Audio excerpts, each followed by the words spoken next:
언제나 필승! 네, 반갑습니다. 필승입니다. 반갑습니다. 자, 오늘은 금에 대해서 분석을 해드리고자 해요. 저는 금의 가격 상승이 다시금 시작될 수 있을 것이라고 보고 있습니다. 그럼 그 이유에 대해서 말씀을 드려보고, 추후에 이제 금에 만약에 투자를 하고 계신다면, 혹은 신규 투자자라면 어떤 식으로 바라봐야 되는지까지 말씀을 드려보겠습니다. 금의 추세가 좀 심상치는 않아요. 물론 이 기술적 분석을 주로 하시는 분들, 차트를 굉장히 잘 보시는 분들은 어느 정도는 보실 수 있을 것이라고 보고 있습니다. 어, 전 세계에서 굉장히 유명한 구루들도 이 기법을 많이 사용하고 있고, 실질적으로 이 몰빵 투자자라고 하죠. 이 전화 투자 중에서도 몰빵으로 비중을 실어서 투자하시는 분들이 자주 이용하고 계시는 그런 기술적 분석인데, 보시면 컵앤 핸들 흐름이 좀 나오고 있어요. 컵앤 핸들 흐름이라고 해서 제가 다음 필승 라이브 때 이제 기술적 분석 때 제가 강의를 해드릴 그런 기법이고, 추후에 텔레그램방 분들에게, 그러니까 좋은만 기분덕의 텔레그램방 분들에게는 지속적으로 복습을 해드림으로써 반드시 이제 본인 것으로 잡아나갈 수 있도록 제가 해드릴 계획입니다. 이런 흐름을 보면서, 그리고 앞으로의 금에 대한 그런 실질 금리와의 연관성과, 그리고 달러 해칭에 대한 그런 역할에 대해서 좀 말씀을 드려보고자 합니다. 자, 바로 이제 시작을 하겠습니다. 일단 작년에 인플레 시대가 다시금 저는 도래했다라고 보고 있어요. 다시금이 아니라 40년 만에 도래했다라고 보고 있고, 이에 대해서 왈가불가 이제 굉장히 좀 얘기가 많았었죠. 사실 무제한 양적 완화와, 그리고 쏟아져 나오는 그런 통화라던가 아니면 금리에 대한 그런 우려로 인해서 작년에 가장 이제 뜨거운 화두였던 이제 자산 중에 하나가 바로 이 금이었습니다. 금의 상승세를 보면 작년에 얼마나 크게 상승했는지를 알 수 있는 것이고, 이 과정에서 뜨거운 관심을 받았던 것도 맞아요. 다만 올해 들어서 다시금 이런 식의 가격이 하락이 나타나는 것이고, 이에 따라서 관심도가 전혀 없어진 것 같아요. 네, 완전히 소외되어 있는 그런 자산이 되어버린 것 같습니다. 저는 그런데 지금이야말로 정말로 좋은 기회가 되지 않을까 이렇게 보고 있는 것이고, 사실 이 금 외에 다른 원자재들, 뭐 구리, 철강, 알루미늄, 니켈 이런 원자재들은 올해 들어서 힘을 굉장히 많이 받고 있죠. 가격 상승이 상당히 유의미하게 나타나고 있습니다. 그러니까 만약에 인플레가 끝난다거나 일시적 인플레 혹은 디플레 시대라면 이러한 원자재 가격들도 하락을 함으로써 금과 가격이 맞춰질 것이고요. 그게 아니라면, 그러니까 인플레이션이 일시적이 아니라면 금이 다른 원자재들과 같이 상승을 하면서 다른 식으로 가격을 맞출 것이라고 저는 보고 있어요. 그리고 저는 후자로 보고 있습니다. 그러니까 금의 가격에 대해서 장기적으로 우상향할 가능성이 상당히 높아지고 있다고 보고 있는 겁니다. 물론 제 모든 영상은 매도, 추천 리딩 절대 아닌 거 다들 알고 계시죠? 참고하시면 되겠습니다. 그럼 그 이유에 대해서 제가 말씀을 드리기 전에, 일단 오늘도 이제 제가 투자하고 있는 기업 중에 하나가 좀 급등을 했어요. 보시면 9월 1일 오늘 이제 좋은마음 기분나게 멤버 중에 한 분이 이렇게 계좌 인증을 해주셨습니다. 23.82%, 440만 원 계좌 인증해 주신 것이고, 종목은 신팩입니다. 사부님 덕분에 신팩 23% 수익 보고 매도하였습니다. 항상 감사드립니다. 필승! 네, 이렇게 인증을 좀 해주셨습니다. 보시면 440만 원 정도 이제 수익을 보신 분이고, 참고로 이분 같은 경우는 작년부터 한 1년 정도 좋은 마음 기분나게 멤버분이십니다. 한 1년 동안 2억 정도 수익을 보신 분이고, 청주의 아파트를 매수하셔서 저에게 감사 인사까지 이제 드린 분이에요. 굉장히 큰 성취감을 주신 분이고, 저 역시나 매우 감사하게 생각하고 있습니다. 다른 분입니다. 다른 분이고, 역시나 심팩 22.42% 이런 식으로 수익 인증을 해주셨습니다. 신팩 같은 경우는 대략 한 일주일 전에 이런 식으로 매수했다라고 말씀드렸고, 제가 매도할 때마다 실시간으로 우리 멤버분들에게 다 말씀을 드려요. 특히 최근에 이제 유튜브 커뮤니티에 대한 오류가 어느 정도 생기면서 같이 필승 멤버분들도 텔레그램 방으로 제가 하나 만들었습니다. 그래서 좋은 마음 기쁨력의 멤버분들 전용 텔레그램 방, 그리고 좋은 마음 기쁨력의 멤버분들, 같이 필승 투자 멤버분들 같이 계실 수 있는 그 텔레그램 방도 하나 만들었어요. 그래서 이런 부분을 통해서 아마 훨씬 더 빠르고 손쉽게 제가 투자하는 그런 내역들을 보실 수 있을 것이라고 확신하고 있습니다. 보시면 신임팩의 이런 추세이고 상당히 잘 오르고 있죠. 네, 한 일주일 정도 만에 23%가량, 23% 이상 수익을 내고 있는 것은 사실입니다. 자, 그럼 바로 이제 그 이유에 대해서 말씀을 드려야겠죠. 일단 급격한 물가 상승이 꺼지지 않고 있어요. 당연한 것이죠. 월간 1200억 불 정도 연준에서 돈을 뿌려대고 있고요. 바이든 정부가 이제 수천조 원 정도에 달하는 그런 재정 정책을 발표를 했습니다. 추후에 이제 다시금이 아니라 연이어서 나올 수 있는 그런 세계 각국의 대규모 인프라 투자를 보더라도 이 모든 것들이 인플레이션을 가리키고 있는 거예요. 당연히 이를 통해서 원자재에 대한 수요가 증가할 것이라는 예상과 함께 원자재 그리고 미국, 유럽, 한국 등 주요국들의 그런 부동산 가격도 덩달아서 오르고 있습니다. 특히 미국 같은 경우는 올해가 채 지나지 않았음에도 약 20%가량의 주택 가격이 폭등함으로써 상당히 뜨거운 감자로서의 역할을 하고 있는 것이에요. 다만 그럼에도 이런 식의 인플레이션이 꺾이지 않고 있음에도 금 가격이 상당히 지지부진하죠. 이유가 한 세 가지 정도 있는 것 같아요. 시장에서 쉽게 알 수 있는 이유로는 비트코인으로 인해서 금에 대한 매력도가 상실이 되었다. 두 번째로 일시적인 인플레이션 혹은 디플레이션 시대이기 때문에 결국에는 인플레이션은 꺾일 것이고 당연히 금 가격도 지지부진할 수밖에 없다. 그리고 마지막으로 연준과 미국 정부의 인플레이션 조절 능력이 상당히 뛰어나기 때문에 인플레이션은 앞으로도 없다. 이런 식의 이유가 있는 것 같습니다. 다만 그 첫 번째로는 이제 비트코인이 대표적인 금의 대체 자산으로서 역할을 하고 있다는 것인데 저는 아니라고 보고 있어요. 저 같은 경우는 2019년부터 이미 비트코인에 대한 그런 투자를 해야 된다라고 강력하게 말씀드렸고 여러 번 이제 영상을 통해서 공개적으로 말씀을 드렸습니다. 그 과정에서 15배 정도, 한 15배에서 20배 정도의 가격이 폭등이 나타났던 것이고 저 같은 경우에도 중간중간 발표드렸다시피 저도 매우 크게 수익을 낸 것은 사실입니다. 사실 그 과정에서도 제가 텔레그램 방을 통해서 여러 번 분석을 해드렸고 페이스북 라이브 때도 비트코인의 사이클을 굉장히 자세하게 말씀을 드렸기 때문에 이를 통해서 우리 멤버분들도 상당 부분은 수익을 보셨을 것이라고 보고 있는 것이고 저는 이 사이클이 지금도 이어지고 있고 앞으로도 이어질 것이라고 보고 있습니다. 따라서 비트코인의 출현으로 인해서 금 가격이 하락했다는 것은 단기적으로 맞을 수 있지만 장기적으로는 틀린 말이 될 것이다. 비트코인에 대한 대중의 믿음은 모래산 것 같죠. 그러니까 언제든지 반토막 이상이 날 수 있는 자산이기 때문에 더 이상 금을 대체하기까지는 훨씬 더 많은 시간이 걸린다거나 혹은 성격 자체가 다르다고 보고 있는 겁니다. 실제로 비트코인은 지난 1년 동안 금과 같은 그런 추세가 아니라 나스닥과 비슷한 추세를 만들고 있어요. 따라서 비트코인이 금의 대체 자산이라는 것은 동의할 수가 없습니다. 그 외에도 뭐 연준의 능력, 연준의 인플레이션 조절 능력이라던가 혹은 지금은 일시적 인플레 혹은 디플레 시대라는 것에 대해서는 제가 텔레그램 방을 통해서 여러 번 분석해드리고 있고 특히 이제 긴 글을 통해서도 여러 번 말씀드렸기 때문에 이 부분은 넘어가도록 하겠습니다. 다만 이제 금은 이제 실물 자산으로서 달러에 대한 해칭 자산 그리고 미국 경기가 흔들릴 때의 안전 자산 마지막으로 실질 금리와의 그 연관성을 봐야 되는 거예요.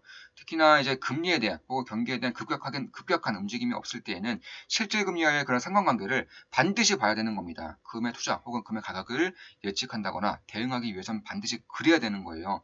이 실질 금리라는 것은 국채 금리에서 기대 인플레를 뺀 값을 말합니다. 그러니까 금리에서 기대 인플레를 뺀 값인데 자 여기서 만약에 이제 금리가 기대 인플레보다 높을 때에는 실질 금리는 양의 이제 수를 나타낼 것이고 금리가 기대 인플레보다 낮을 때에는 음의 값을 나타내겠죠. 실제로 금 가격이 본격적인 조정을 받을 때부터 금리를 보면 금리와 금의 가격을 보면은 정확한 반비례 역할을 나타내고 있습니다. 그러니까 금리가 매우 강하게 치고 올라왔을 때 금 가격이 이를 버티지 못했다. 왜냐하면 기대 인플레이션 대비 금리가 매우 강하게 치고 올라왔기 때문입니다.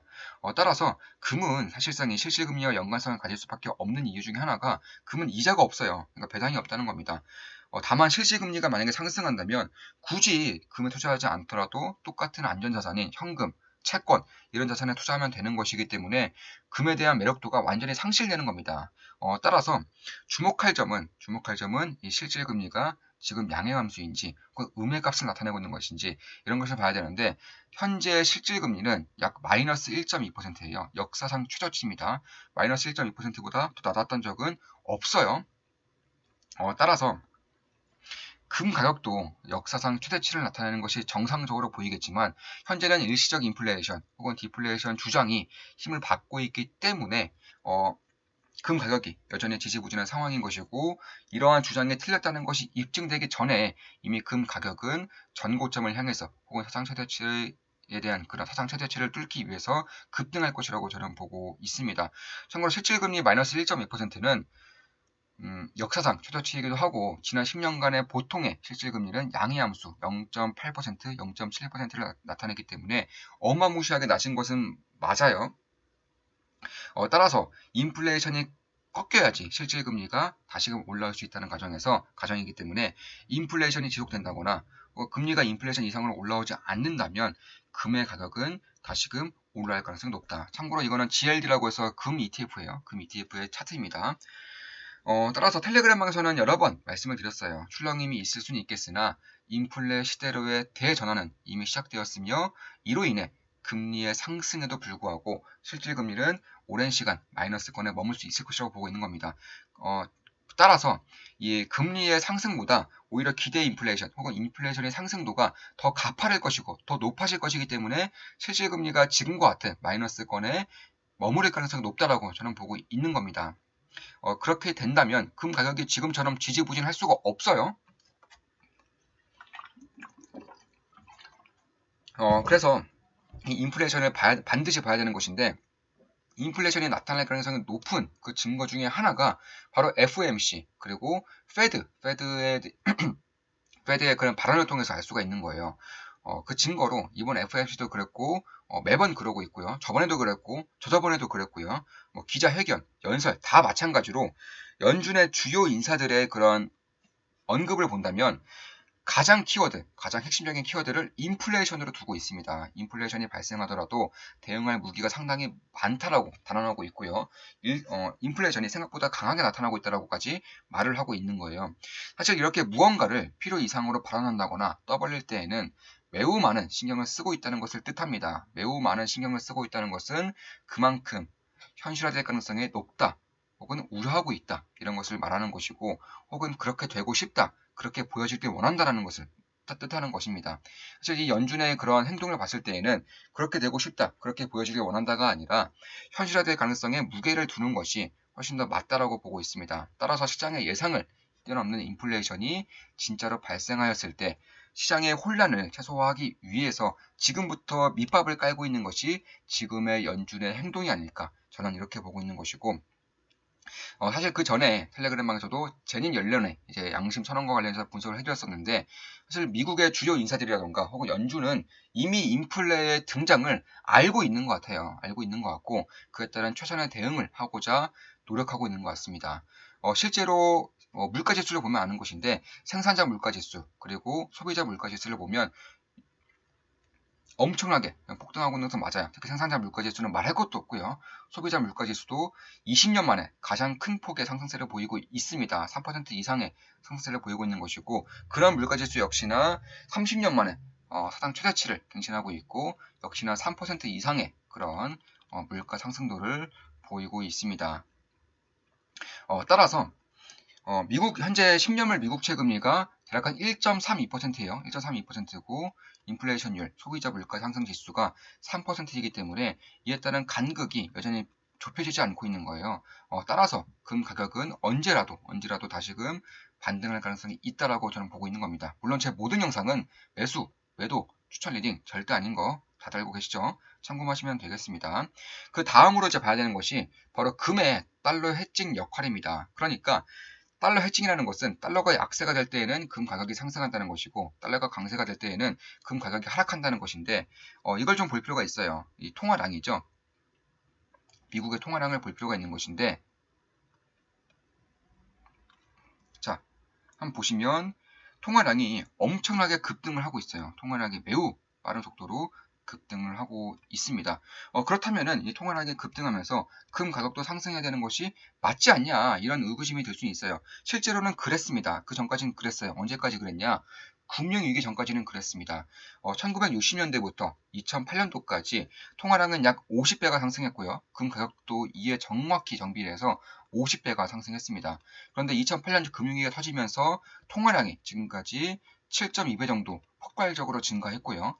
그에 따라서 금 가격도 당연히 7.2배 정도 증가해야겠지만 지금까지 금 가격은 2배 상승에 머물고 있습니다. 그러니까 통화량에 풀린 것에 비해서 금의 가격 상승도가 매우 낮게 유지가 되고 있다. 이렇게 보시면 되는 것인데, 이에 대한 이유로는, 저는 가장 큰 이유로 이 막대하게 풀린 돈들이 사실 인플레이션, 경기 회복으로 쓰여야 되지만 그게 아니라 특정 자산군에만 돌진하기 때문이에요. 그러니까 실질적인 인플레이션, 경기 회복, 경기 상승을 만들기 위해서는 개인들에게, 우리와 같은 개인들에게 돈이 가는 것이 필요해요. 그래야지만 소비로 이어지고요. 투자로 이어지기 때문입니다. 그런데 경기 침체를 우려함에 따라서 이러한 돈들이 투자와 소비에 이제 쏠리지 않게 되었고, 결국 대부분은 주식, 채권, 부동산과 같은 특정 자산에 매몰되었다.